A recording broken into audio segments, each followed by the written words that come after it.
Welcome to engineer Raj YouTube channel. ಒಂದು ವಿಷಯ ತಿಳ್ಕೊರಿ, ಒಂದು ಹೆಜ್ಜೆ ಇಡುವಾಗ ಯಾವಾಗಲೂ ಕಷ್ಟ ಆಗುತ್ತೆ. ಹಂಗಂತ ಪ್ರತಿ ಹೆಜ್ಜೆ ಇಡೋದು ಬಿಡಬಾರ್ದು. ಹೆಜ್ಜೆಗಳನ್ನು ಇಟ್ಕೊಂತ ಹೋದಂಗೆಲ್ಲ ನಿಮ್ಮ ಗುರುತುಗಳು ಹಿಂದೆ ಉಳಿತಾ ಹೋಗ್ತಾವ. ಗುರುತುಗಳು ಹಿಂದೆ ಉಳ್ಕೊಂತ ಹೋದಂಗೆಲ್ಲ ಹೆಜ್ಜೆ ಗುರುತು ನಿಮ್ಮ ಪಾಲಿನ ಆಗ್ತಾವ. ಹಾಗಾಗಿ ಓದಬೇಕನ್ನೋ ಮನಸ್ಸಿದ್ರೆ ಇವಾಗಲೇ ಶುರು ಮಾಡಿಬಿಡ್ರಿ. ಯಾಕೆ ಈ ಮಾತು ಹೇಳ್ತಿದ್ದೀನಿ ಅಂದ್ರೆ, ನಾ ಸಣ್ಣದಾಗಿ ಒಂದು ಕ್ಲಾಸ್ ತೊಗೊಂಡು ಬಿಡೋಣ ಅಂತ ಸ್ಟಾರ್ಟ್ ಮಾಡಿದೆ. ಇವತ್ತು ಆವಾಗಲೇ ನಮ್ಮದು 7ನೇ ಕ್ಲಾಸ್ ಬಂದಿದೆ. ಇನ್ನು ಮುಂದೆ ಏನು ಮಾಡೋಣ, ಭಾರತದ ಸಂವಿಧಾನದ ಬಗ್ಗೆ ಮುಂದುವರಿದ ಭಾಗವನ್ನು ತಿಳಿದುಕೊಳ್ಳೋಣ. ಯಾಕಂದ್ರೆ ಈಗ ಆಲ್ರೆಡಿ 2-3 ಕ್ಲಾಸ್ ತೊಗೊಂಡಿದ್ದೀನಿ ಸಂವಿಧಾನದ ಬಗ್ಗೆ. ಇವತ್ತು ಬೆಳಿಗ್ಗೆ ಸಂವಿಧಾನದ ಬಗ್ಗೆ ಟೆಸ್ಟ್ ಕೂಡ ಮಾಡಿದ್ದೀನಿ. ನೀವು ಆ ಟೆಸ್ಟ್ ನೋಡ್ರಿ ಅಂತ ಅನ್ಕೊಂಡಿದ್ದೀನಿ. ತುಂಬ ಇಂಪಾರ್ಟೆಂಟ್ ಪಾಯಿಂಟ್ ಕವರ್ ಮಾಡುವ ಪ್ರಯತ್ನ ಮಾಡ್ತಾ ಇದ್ದೀನಿ. ಇವಾಗ ಸಂವಿಧಾನದ ಮುಂದುವರಿದ ಭಾಗವಾಗಿ ನಾವು ಇವತ್ತೇನು ಓದೋಣ ಅಂದ್ರೆ, ಸಂವಿಧಾನದ 70% ಯಾವುದರಿಂದ ತಗೊಂಡಿವಿ, ಯಾವ ಸಂವಿಧಾನ ಬರೆಯಲು ಮೂಲ ಕಾರಣ ಯಾವುದಂದ್ರೆ 1935 ಭಾರತ ಸರ್ಕಾರದ ಕಾಯ್ದೆ. ಹಾಗಾಗಿ ನಾವೇನು ಮಾಡೋಣ, 1935 ಭಾರತದ ಸರ್ಕಾರದ ಕಾಯ್ದೆಯನ್ನ ಸ್ವಲ್ಪ ಮಟ್ಟಿಗೆ ಗ್ಲಾನ್ಸ್ ಮಾಡೋಣ. ಆ ಗ್ಲಾನ್ಸ್ ಮಾಡೋದ್ರಿಂದ ಏನಾಗುತ್ತಾ, ನಮ್ಮ ಮುಂದಿನ ಸಂವಿಧಾನದ ಬಗ್ಗೆ ಓದುವಂತ ಪ್ರಕ್ರಿಯೆ ಈಸಿ ಆಗುತ್ತೆ. ಅದನ್ನು ತಿಳ್ಕೋಬೇಕಾಗಿದ್ದು ಇಂಪಾರ್ಟೆಂಟು. ಇದು ಕೂಡ exam point of view 2-3 point important ಇರ್ತಾವೆ. ಅದನ್ನೆಲ್ಲ ಇಂಪಾರ್ಟೆಂಟ್ ಅಂತ ಹೇಳ್ತೀನಿ, ರೌಂಡ್ ಮಾರ್ಕ್ ಮಾಡ್ತೀನಿ. ನೀವು ಅದನ್ನ ನೋಟ್ ಮಾಡಿ ಇಟ್ಕೋಬೇಕು. ಇದು ಏನಾಯ್ತಂದ್ರ 70% ಪ್ರಸ್ತುತ ಸಂವಿಧಾನ ಏನಿದೆಯಲ್ಲ ಅದನ್ನ 1935 ಭಾರತ ಸರ್ಕಾರ ಕಾಯ್ದೆ ಅಂತಿದೆ ಅಂತ ಆವಾಗಲೇ ನಾ ತಿಳಿಸಿದ್ದೀನಿ. ಇದು ಬ್ರಿಟಿಷರಿಂದ ರಚಿಸಲ್ಪಟ್ಟ ಅಲಿಖಿತ ಕಾನೂನು ಆಗಿದೆ. ಹಾಗಾಗಿ ನೆಹರು ಏನು ಮಾಡ್ತಾರೆ, ನೆಹರು ಏನಂತಾರ ಅಂದ್ರೆ, ಈ ಸಂವಿಧಾನವನ್ನು ದಾಸತ್ವದ ಸಂವಿಧಾನ ಅಂದ್ರೆ ಗುಲಾಮ್ ಏರಿದ ಸಂವಿಧಾನ ಅಂತ ಕರೀತಾರ. ಅಂದ್ರೆ ದಾಸತ್ವದ ಸಣ್ಣದು ಅಂತ ಯಾರು ಕರೆದಾರ 1935 ಭಾರತ ಸರ್ಕಾರದ ಕಾಯ್ದೆ ಅಂದ್ರೆ ಜವಾಹರ್ಲಾಲ್ ನೆಹರು ಅವರು ಕರೆದಿದ್ದಾರೆ.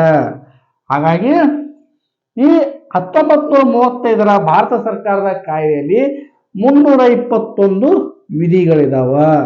321 ವಿಧಿಗಳಿದಾವ. 10 ಅನುಸೂಚಿಗಳನ್ನು ಒಳಗೊಂಡಿದೆ.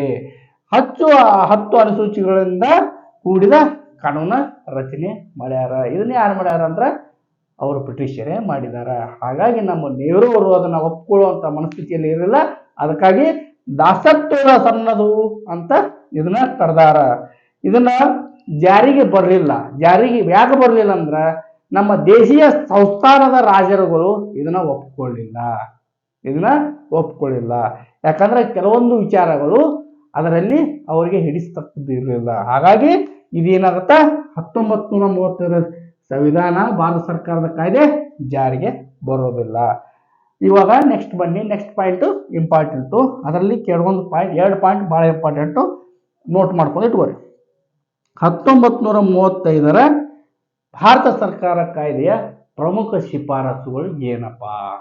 ಪ್ರಮುಖ ಶಿಫಾರಸುಗಳು ಯಾವುದಂದ್ರ, ಮೊದಲನೇದು RBI ಸ್ಥಾಪನೆ ಮಾಡಲು ಅನುಮತಿ ನೀಡಿದರು.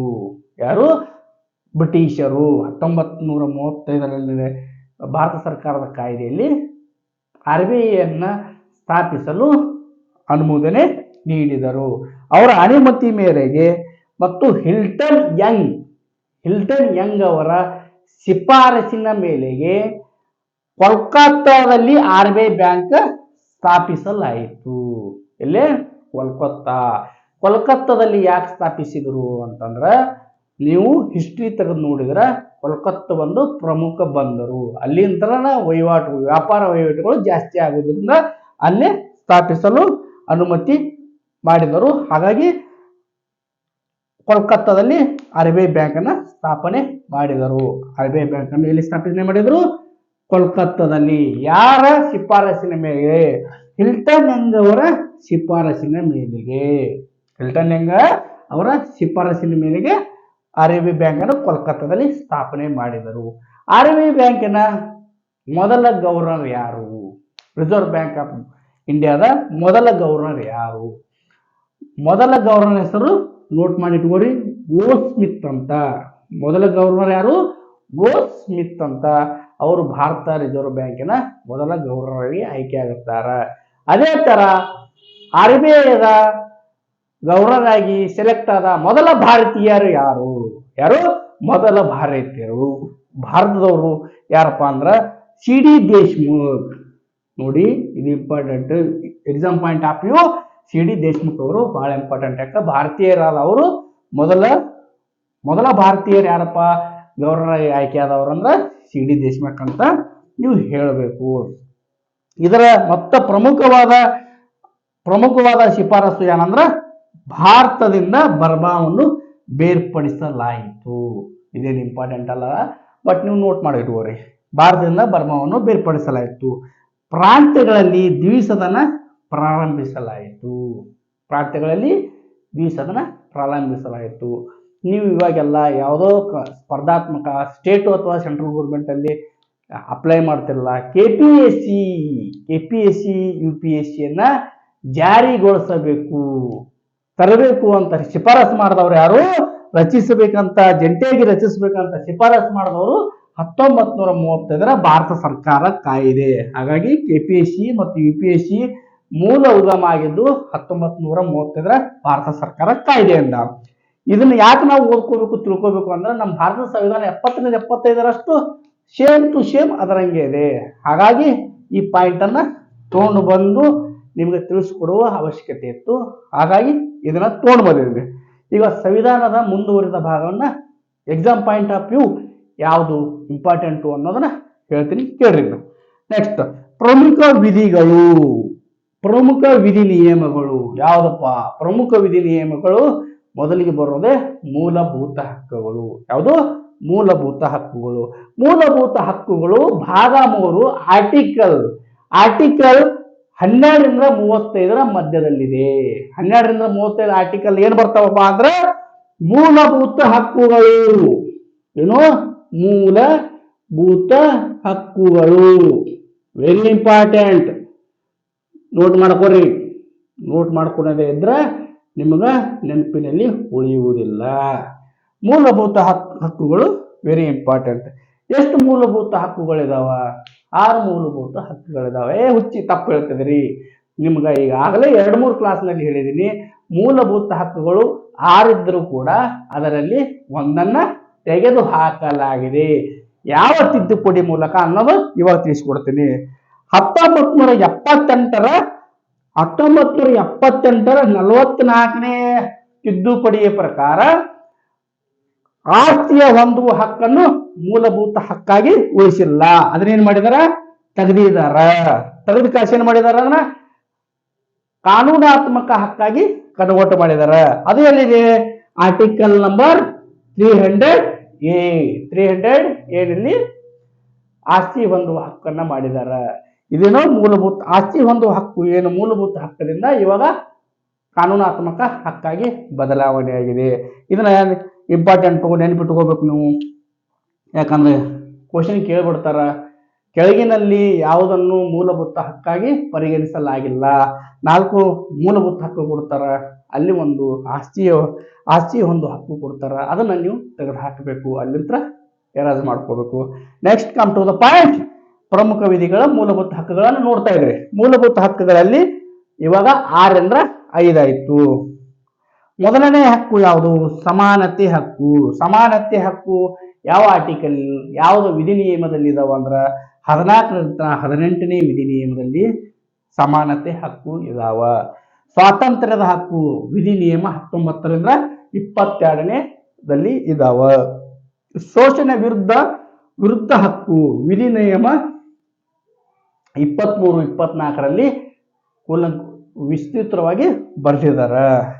ಧಾರ್ಮಿಕ ಹಕ್ಕು ಕೂಡ ಮೂಲಭೂತ ಹಕ್ಕು. ಧಾರ್ಮಿಕ ಹಕ್ಕನ್ನ ಆರ್ಟಿಕಲ್ 25 to 28 ಅಲ್ಲಿ ಮೆನ್ಷನ್ ಮಾಡ್ಯಾರ, ಪೂರ್ತಿ ವಿಸ್ತೃತವಾಗಿ ಬರೆದಿದ್ದಾರೆ. ಸಾಂಸ್ಕೃತಿಕ ಮತ್ತು ಶೈಕ್ಷಣಿಕ ಹಕ್ಕು 29 ಮತ್ತು 30 ವಿಧಿ ನಿಯಮದಲ್ಲಿ ಎಕ್ಸ್ಪ್ಲೇನ್ ಮಾಡ್ಯಾರ. ಇದನ್ನ ಡೀಪ್ ಆಗಿ ಹೋಗುವ ಅವಶ್ಯಕತೆ ಇಲ್ಲ. ಎಕ್ಸಾಮ್ ಪಾಯಿಂಟ್ ಆಫ್ ವ್ಯೂ ಈ ಹಕ್ಕುಗಳನ್ನು ಮಾತ್ರ ತಿಳ್ಕೊಳ್ಳೋದು ಅವಶ್ಯಕತೆ ಐತಿ. ಮೊದಲು 6 ಹಕ್ಕುಗಳಿದ್ದು ಮೂಲಭೂತ ಹಕ್ಕು, ಈಗ 6 ನಂತರ ಏನಾಗಿದಾವ 5 ಮೂಲಭೂತ ಹಕ್ಕುಗಳಿದಾವ. ಅದು ಒಂದು ಹೋಗಿದ್ದು ನೆನಪಿಟ್ಕೋರಿ, ವೆರಿ ಇಂಪಾರ್ಟೆಂಟ್. ಎಕ್ಸಾಮ್ನಲ್ಲಿ ಇದೇ ತರ ಪಾಯಿಂಟ್ ಕೇಳ್ತಾರ. 1978ರ 44ನೇ ತಿದ್ದುಪಡಿ ಪ್ರಕಾರ ಅದನ್ನ ತೆಗೆದು ಹಾಕಲಾಗಿದೆ, ಕಾನೂನಾತ್ಮಕ ಹಕ್ಕಾಗಿದೆ. ಇವಾಗ ಪ್ರಮುಖ ವಿಧಿವಿಧಾನಗಳನ್ನ ತಿಳ್ಕೊಂಡ್ರಿ. ಇವಾಗ ಇನ್ನೊಂದು important exam point of view ತಿಳಿಸ್ಕೊಡ್ತೀನಿ ನೋಡ್ರಿ. ಸಂವಿಧಾನಾತ್ಮಕ ಪರಿಹಾರೋಪಾಯದ ಹಕ್ಕುಗಳು. ಸಂವಿಧಾನಾತ್ಮಕ ಪರಿಹಾರೋಪಾಯದ ಹಕ್ಕುಗಳು. ಆರ್ಟಿಕಲ್ ನಂಬರ್ 32 ಟು 35, 35ರಿಂದ 32ರಿಂದ 35ನೇ ವಿಧಿಯಲ್ಲಿ ಬರುವ ಹಕ್ಕುಗಳನ್ನು ಏನಂತೀವಿ? ಸಂವಿಧಾನಾತ್ಮಕ ಪರಿಹಾರೋಪಾಯದ ಹಕ್ಕುಗಳು ಅಂತ ಕರಿತೀವಿ. ಯಾಕಂತೀವಿ ಅಂದ್ರ 32ನೇ ವಿಧಿ ಏನ್ ಮಾಡತ್ತಂದ್ರ ಈ ರೀತಿ ರಿಟ್ಸ್ ತರತೈತಿ. ರಿಟ್ಸ್ ಅಂದ್ರ ಭಾರತೀಯ ಪ್ರಜೆಗಳಾದ ನೀವು ಅದನ್ನ ಅಪ್ಲೈ ಮಾಡಿ ಕೆಲವೊಂದು ಹಕ್ಕುಗಳನ್ನ ಪಡೆಯಬಹುದು. ಅದನ್ನ ಏನಂತ ನಾನು ಮುಂದೆ ತಿಳಿಸಿ ಹೇಳ್ತೀನಿ. 32ನೇ ವಿಧಿ ನಿಯಮವನ್ನ ಸಂವಿಧಾನದ ಹೃದಯ ಮತ್ತು ಆತ್ಮ ಅಂತ ಕರೆದ್ರು. ಯಾರು? ನಮ್ಮ ಸಂವಿಧಾನ ಕರಡು ಸಮಿತಿಯ ಅಧ್ಯಕ್ಷರಾದ ಡಾಕ್ಟರ್ BR ಅಂಬೇಡ್ಕರ್ ಅವರು. ಅವ್ರೇನು ಹಾಗೆ ಸುಮ್ಮನೆ ಕರೆದ್ರ? ಅದಕ್ಕೊಂದು ಮುಂದೆ ತಿಳಿಸ್ತೀನಿ, ಯಾಕೆ ಕರೆದ್ರು ಅನ್ನೋದು ವಿಚಾರ ತಿಳಿಸ್ತೀನಿ. ಹಾಗಾಗಿ 32ನೇ ವಿಧಿ ಪ್ರಕಾರ ನಾವೇನು ಮಾಡ್ಬೋದು? ಸುಪ್ರೀಂ ಕೋರ್ಟಿನಲ್ಲಿ 32ನೇ ವಿಧಿ ಪ್ರಕಾರ 5 ತರಹದ ರಿಟ್ಸ್ಗಳನ್ನ ಹಾಕ್ಬೋದು. ಅದೇ ತರ ವಿಧಿ ನಿಯಮ 226ರ ಪ್ರಕಾರ ಹೈಕೋರ್ಟ್ನಲ್ಲಿ ರಿಟ್ಸ್ಗಳನ್ನ ಅಪ್ಲೈ ಮಾಡಬಹುದು. ಈ ರಿಟ್ಸ್ ಅನ್ನೋದು ನಮಗೆ ಸಿಕ್ಕಂತ ಒಂದು ಕಾನೂನಾತ್ಮಕ ಹೋರಾಟದ ಶಕ್ತಿ, ಬಲ ಅಂತಂದ್ರು ತಪ್ಪಲ್ಲ. ಇವಾಗ ಒಂದನೇದು ನೋಡೋಣ. ಹೆಬಿಸಸ್ ಕಾರ್ಪಸ್. Very important. ಇದನ್ನ ಕೇಳ್ಬಿಡ್ತಾರ, ಹೆಬಿಸಸ್ ಕಾರ್ಪಸ್ ಅಂದ್ರೆ ಏನು ಅಂತ.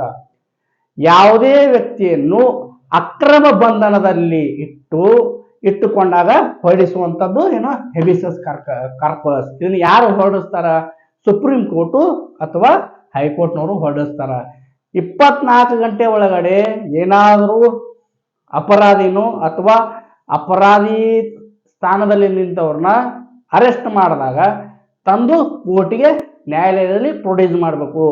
ಪ್ರೊಡ್ಯೂಸ್ ಮಾಡದೇ ಇದ್ದಾಗ ಈ ಹೆಬಿಸಸ್ ಕಾರ್ಪಸ್ ಅನ್ನ ಹಾಕಬೇಕು. ಹಾಕಿದಾಗ ಅವ್ರನ್ನ ಕೋರ್ಟಿಗೆ ಪ್ರೊಡ್ಯೂಸ್ ಮಾಡಬೇಕು, ಇಲ್ಲಾಂದ್ರೆ ಬಂಧ ಮುಕ್ತಗೊಳಿಸಬೇಕು. ನೀವೇನಾದ್ರೂ ಅರೆಸ್ಟ್ ಮಾಡಿದ್ರೆ ಅವ್ರನ್ನ ಬಂಧ ಮುಕ್ತಗೊಳಿಸಬೇಕು. ಹಾಗಾಗಿ ನೀವು ನೋಡಿ, ಯಾವುದೇ ರಾಜಕಾರಣಿ ಇರಲಿ, ಯಾವುದೋ ದೊಡ್ಡ ಕೃತ್ಯವನ್ನು ಮಾಡಿದವ್ರು ಇರಲಿ, ಹೆಸರು ಮಾಡಿದವ್ರು ಯಾರಾದ್ರೂ ಅರೆಸ್ಟ್ ಮಾಡಿದಾಗ ರಾತ್ರಿ 12ಕ್ಕೆ ಅರೆಸ್ಟ್ ಮಾಡಿದಾರ ಅಂತ ತಿಳ್ಕೊಳ್ಳಿ. ರಾತ್ರಿ 12ಕ್ಕೆ ಅರೆಸ್ಟ್ ಮಾಡಿದಾಗ ಕೂಡ ಜಡ್ಜ್ ಮನೆಗೆ ಕರ್ಕೊಂಡು ಹೋಗ್ತಾರ. Police in front of judge. ಯಾಕ? Very important. ಅವ್ರ ಮನೆಯವರು ಇಲ್ಲಾಂದ್ರ ರಾತ್ರಿನ ಹೋಗಿ ಕೋರ್ಟ್ ಅಲ್ಲಿ ಏನ್ ಮಾಡ್ತಾರ? ಹೆಬಿಸಸ್ ಕಾರ್ಪಸ್ ಹಾಕ್ತಾರ. ಯಾಕಂದ್ರ ನೀವು ಅರೆಸ್ಟ್ ಮಾಡಿರುವಂತ ವ್ಯಕ್ತಿಯನ್ನ ಯಾವುದೇ ತರ ಜೀವ ಹಾನಿ ಮಾಡಬಹುದು ಅನ್ನೋದು ಭಯ ಇರ್ತೈತಿ. ಒಬ್ಬ ಪ್ರಮುಖ ವ್ಯಕ್ತಿಯನ್ನ ಅರೆಸ್ಟ್ ಮಾಡಿದಾಗ ರಾತ್ರಿ 12 ಅಲ್ಲಿ 1 ಅಲ್ಲಿ ಹೋಗಿ ಎದಕ್ ಪ್ರೊಡ್ಯೂಸ್ ಮಾಡ್ತಾರ? ನೀವೆಲ್ಲ ಟಿವಿಯಲ್ಲಿ ಯಾಕೆ ನೋಡ್ತೀರಿ ಅಂತಂದ್ರ ಹೆಬಿಸಸ್ ಕಾರ್ಪಸ್ ಅನ್ನೋದನ್ನ ನಮ್ಗ ಹಕ್ಕು ವಿಧಿ ನಿಯಮದಲ್ಲಿ ಕೊಟ್ಟಿದಾರ. ಪ್ರೊಡ್ಯೂಸ್ ಮಾಡಲೇಬೇಕು ಅವರು. ಹಾಗಾಗಿ ವೆರಿ ಇಂಪಾರ್ಟೆಂಟ್. ಇನ್ನು 2ನೇ ಪಾಯಿಂಟ್ ಬರ್ರಿ, ಮ್ಯಾಂಡಮಸ್ ಅಂದ್ರೇನು? ಮ್ಯಾಂಡಮಸ್ ಅಂದ್ರ ಸಾರ್ವಜನಿಕ ಅಧಿಕಾರಿ ಅಥವಾ ಕಚೇರಿಗೆ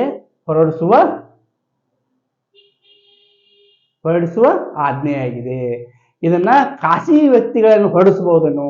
ಇಲ್ಲ, ಸಾಧ್ಯವಿಲ್ಲ. ಸಾರ್ವಜನಿಕ ಅಧಿಕಾರಿ, ಸಾರ್ವಜನಿಕ ಅಂದ್ರ ಸರ್ಕಾರದವರು, ಸರ್ಕಾರದ ಭಾಗವಾಗಿರುವವರು, ಅವರಿಗೆ ಹೊರಡಿಸಬಹುದು. ಇಲ್ಲಾಂದ್ರ ಸರ್ಕಾರದ ಕಚೇರಿಗಳಿಗೆ ಹೊರಡಿಸಬಹುದು.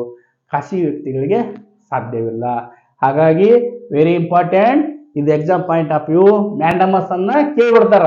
ಮ್ಯಾಂಡಮಸ್ ಅನ್ನು ಖಾಸಗಿ ವ್ಯಕ್ತಿಗಳಿಗೆ ಹೊರಡಿಸಬಹುದಾ ಅಂತ ಕೇಳ್ಬಿಡ್ತಾರ. ಕನ್ಫ್ಯೂಸ್ ಆಗ್ಬೇಡ್ರಿ. ಇಲ್ಲ, ಇದು ಸಾರ್ವಜನಿಕ ಅಧಿಕಾರಿ ಅಥವಾ ಸಾರ್ವಜನಿಕ ಕಚೇರಿಗೆ ಹೊರಡಿಸಬಹುದಾ ಅಂತ ಸಂವಿಧಾನಾತ್ಮಕ ಪರಿಹಾರದ ಹಕ್ಕು. ಕೋವ್ಯಾರಂಟು ಅಂದ್ರ ಒಂದೇ ಸ್ಥಾನಕ್ಕೆ ಇಬ್ಬರನ್ನು ನಿಯೋಜಿಸಲ್ಪಟ್ಟಾಗ ಏರ್ಪಡುವ ಸಂಘರ್ಷ. ಒಂದ ಪೋಸ್ಟ್ ಇರ್ತೈತಿ, ಒಂದು ಡಿ ಸಿ ಇರಲಿ, ಒಂದು ಯಾವುದೋ ತಾಲೂಕು ಆಫೀಸರ್ ಇರ್ತಾರ, ಒಂದ ಚೇರ್ ಇರ್ತೈತಿ. ಒಂದು ಸ್ಕೂಲ್ನಾಗ ಒಂದು ಹೆಡ್ ಮಾಸ್ಟರ್ ಇರ್ತಾರೆ, ಗೌರ್ಮೆಂಟ್ ಹೆಡ್ ಮಾಸ್ಟರ್. ಅವ್ರ ಹೆಡ್ ಮಾಸ್ಟರ್ ಆಲ್ರೆಡಿ ವರ್ಕ್ ಮಾಡ್ತಿರ್ತಾರೆ, ಇನ್ನೊಬ್ಬರು ಅಲ್ಲಿ ಹೆಡ್ ಮಾಸ್ಟರ್ ಆಗಿ ಕಳಿಸ್ತಾರ. ಕಳಿಸ್ದಾಗ ಏನಾಗತ್ತ, ಅಲ್ಲೇ ಇಬ್ರು ನಾನು ಕುಂದಿರ್ತೀನಿ ಅಂತ ಜಗಳ ಮಾಡ್ತಾರ, ಸಂಘರ್ಷ ಆಗತ್ತ. ಎಷ್ಟೋ ಬಾರಿ ನೀವು ಇದನ್ನ ನೋಡಿರ್ತೀರಿ. ಅದಕ್ಕೆ ಏನಂತಾರಪ್ಪ ಅಂದ್ರ ಕೋವ್ಯಾರಂಟು ಅಂತಾರ. ಕೋವ್ಯಾರಂಟು ಡಿ ರೂಪ ಅವರು ಮತ್ತು ಇನ್ನೊಬ್ಬರು ಯಾರೋ ಒಬ್ರು ಇದಾರ, ಅವ್ರಿಬ್ಬರು ನಡುವೆ ಇದೇ ತರ ಏರ್ಪಟ್ಟಿತ್ತು. ಒಳ್ಳೆ ನ್ಯೂಸ್ ಆಗಿತ್ತದು. ನೀವು ಅದನ್ನೆಲ್ಲ ನೋಡಿದಾಗ ಅದನ್ನ ಕೋರಿಲೇಟ್ ಮಾಡ್ಕೋಬೇಕು. ನಿಮ್ಮ ಸಬ್ಜೆಕ್ಟಿಗೆ ಕೋರಿಲೇಟ್ ಮಾಡ್ಕೊಂಡಾಗ ನೀವು ಜ್ಞಾನವನ್ನ ಗಳಿಸ್ತಾ ಹೋಗ್ತೀರಿ. ಇವಾಗ ನೆಕ್ಸ್ಟ್ ಪಾಯಿಂಟ್ ಏನಂದಪ್ಪ, ಶರ್ಷಿಯೋರಾರಿ. ಶರ್ಷಿಯೋರಾರಿ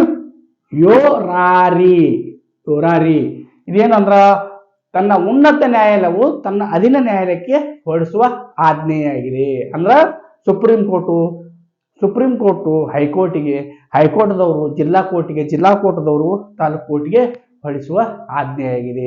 ಏನಾದರೂ ರಿವ್ಯೂ ಮಾಡ್ರಿ, ಇದನ್ನು ಮರುಪರಿಶೀಲಿಸಿ ಅಂತ ಹೊರಡಿಸೋದೇನಪ್ಪ, ಶರ್ಷಿಯೋರಾರಿ. ಇದು 4 ಪಾಯಿಂಟ್ ವೆರಿ ಇಂಪಾರ್ಟೆಂಟು. ನಿಮಗೆ ಎಕ್ಸಾಮ್ನಲ್ಲಿ ಮಹತ್ತರ ಪಾತ್ರ ವಹಿಸ್ತಾವು. ಇದ್ರಾಗ ಒಂದು ಕ್ವಶನ್ ಇರ್ತೈತಿ. ಇವಾಗ ಮೂಲಭೂತ ಹಕ್ಕುಗಳ ಬಗ್ಗೆ ತಿಳ್ಕೊಂಡ್ರಿ. ಈ ಮೂಲಭೂತ ಹಕ್ಕುಗಳನ್ನ ಸ್ಥಗಿತಗೊಳಿಸಲು ಒಬ್ಬರ ಹತ್ರ ಪವರ್ ಐತಿ. ಯಾರ ಹತ್ರ ಪವರ್ ಐತಿ? ಒಬ್ಬರ ಹಂತಕ್ಕೆ ಪವರ್ ಐತಿ. Very important. ಯಾರ ಹಂತಕ್ಕೆ ಐತಿ ಅಂದ್ರ ರಾಷ್ಟ್ರಪತಿ ಹತ್ರ. ರಾಷ್ಟ್ರಪತಿ ಹತ್ರ ಮೂಲಭೂತ ಹಕ್ಕನ್ನು ಸ್ಥಗಿತಗೊಳಿಸಬಹುದು. ಸ್ಥಗಿತ ಅಂದ್ರ ಹಿಡಿದಿಟ್ಟುಕೊಳ್ಳಬಹುದು. ಯಾವಾಗ ಹಿಡಿದಿಟ್ಟುಕೊಳ್ಳಬೇಕು? ಹಿಡಿದಿಟ್ಟುಕೊಳ್ಳಬಹುದು. ನೀವು ಸುಮ್ಮನೆ ನಮ್ಮ ಕರ್ನಾಟಕದ ಮೇಲೆ ಆಡಳಿತ ಮಾಡ್ಬೇಕಂತೇಳಿ ಇಲ್ಲ, ಕರ್ನಾಟಕದಲ್ಲಿ ಮೂಲಭೂತ ಹಕ್ಕುಗಳಿಲ್ಲ ಅಂತ ಅನ್ನೋಂಗಿಲ್ಲ. ಹಾಗಲ್ಲ. ಯಾವ ಸಂದರ್ಭದಲ್ಲಿ ಅಂದ್ರ ತುರ್ತು ಪರಿಸ್ಥಿತಿ ಸಂದರ್ಭದಲ್ಲಿ ರಾಷ್ಟ್ರಪತಿಗಳು ಮೂಲಭೂತ ಹಕ್ಕನ್ನು ಸ್ಥಗಿತಗೊಳಿಸಬಹುದು. ತುರ್ತು ಪರಿಸ್ಥಿತಿಯನ್ನು ಯಾವ ದೇಶದ ಸಂವಿಧಾನದಿಂದ ಎರವಲು ಪಡೆಯಲಾಗಿದೆ? ಯಾವ ಸಂವಿಧಾನದಿಂದ ಎರವಲು ಪಡೆಯಲಾಗಿದೆ? ಹೇಳಿದೀನಿ, 3 ಕ್ಲಾಸ್ ಕಂಟಿನ್ಯೂ ನೀವು ಕೇಳ್ತಾ ಇದ್ದೀರಿ. ಯಾವ ಸಂವಿಧಾನ? ಜರ್ಮನಿಯಲ್ಲಿ ಹಿಟ್ಲರ್ ಆಡಳಿತ ತಮಗೆಲ್ಲ ಗೊತ್ತಿದೆ. ಇದನ್ನ ನೀವು ರಿವಿಷನ್ ಮಾಡ್ತಾ ಇರಬೇಕು, ಹಳೆಯದನ್ನ ಕೆದಕ್ತಾ ಇರಬೇಕು. ತುರ್ತು ಪರಿಸ್ಥಿತಿ ಬಂದಾಗ ಸಡನ್ ಆಗಿ ನಿಮ್ಗೆ ಜರ್ಮನಿ ನೆನಪಾಗಬೇಕು, ಯಾಕಂದ್ರೆ ಅಲ್ಲಿಂದ ನಾವು ಎರವಲು ಪಡೆದಿದ್ದೀವಿ. ಇದೇ ತರ ನೀವು ಮಾಡ್ತಾ ಹೋಗ್ಬೇಕು. ಮತ್ತೆ ಓದು ಅನ್ನೋದು ಒಂದು ನಿರಂತರ ಹವ್ಯಾಸ. ಹಾಗಾಗಿ ಪ್ರತಿದಿನ ಓದಬೇಕು, ಮತ್ತೆ repetition. Read and repetition is very important. ವಿದ್ಯಾರ್ಥಿ ಜೀವನದಲ್ಲಿ, ಸ್ಪರ್ಧಾ ಜೀವನದಲ್ಲಿ read and repetition is very important. ನೀವು ಏನು ಓದಿದಿರಿ, ಏನು ರಿಪಿಟೇಷನ್ ಮಾಡ್ತೀರಿ ಅನ್ನೋದು ಬಹಳ ಇಂಪಾರ್ಟೆಂಟು. ಹಾಗಾಗಿ ಡೈಲಿ ರೀಡ್ ಮಾಡಬೇಕು, ರಿಪಿಟೇಷನ್ ಮಾಡಬೇಕು. ಅಂದಾಗ ಮಾತ್ರ ಈ ಸಬ್ಜೆಕ್ಟಲ್ಲಿ ಕಾನ್ಫಿಡೆನ್ಸ್ ಬರ್ತೈತಿ. ಇದರಲ್ಲಿ ಒಂದು ಗ್ರಿಪ್ ನಿಮ್ಗೆ ಕೂಡ್ತೈತಿ. ಇದರಲ್ಲಿ ವೆರಿ ವೆರಿ ಇಂಪಾರ್ಟೆಂಟ್ ಅಪ್ಪ ಅಂದ್ರೆ ಇದು ಆಸ್ತಿ ಹೊಂದುವ ಹಕ್ಕು ಮತ್ತು ಸಂವಿಧಾನ ಪರಿಹಾರೋಪಾಯ ಹಕ್ಕುಗಳ ಏನೋ 32 ಹತ್ರ 35 ಇದಾವಲ್ಲ, ಇದನ್ನ ಕೂಲಂಕುಷವಾಗಿ ನೀವು ಒಂದು ಸ್ವಲ್ಪ ಬರ್ದಿಟ್ಕೋರಿ, ಹೊಳಮೊಳ ಮನನ ಮಾಡ್ಕೋರಿ. ಅಂದಾಗ ಎಕ್ಸಾಮಲ್ಲಿ ಈಸಿಯಾಗಿ ರಿಪ್ರೆಸೆಂಟ್ ಮಾಡ್ಬೋದು. ಇದು ಕ್ಲಾಸ್ ನಂಬರ್ 7 ಆಗಿತ್ತು, ಭಾರತದ ಸಂವಿಧಾನದ ಬಗ್ಗೆ. ಮುಂದಿನ ಕಂಟೆಂಟ್ ಮತ್ತು ತೊಗೊಂಡು ಬರ್ತೀನಿ. ತುಂಬ ಇಂಟ್ರೆಸ್ಟಿಂಗ್ ಆಗಿ ಹೇಳ್ತೀನಿ. ನನ್ನ ಚಾನಲ್ ಜೊತೆ ಜೋಡಿ ಆಗಿ, ಹಾಗಾಗಿ ಸಬ್ಸ್ಕ್ರೈಬ್ ಫಾಲೋ ಮಾಡೋದು ಮರಿಬೇಡಿ. ಈ ಮುಂದಿನ ವಿಡಿಯೋದಲ್ಲಿ ಮತ್ತೆ ಸಿಗೋಣ. ಧನ್ಯವಾದಗಳು.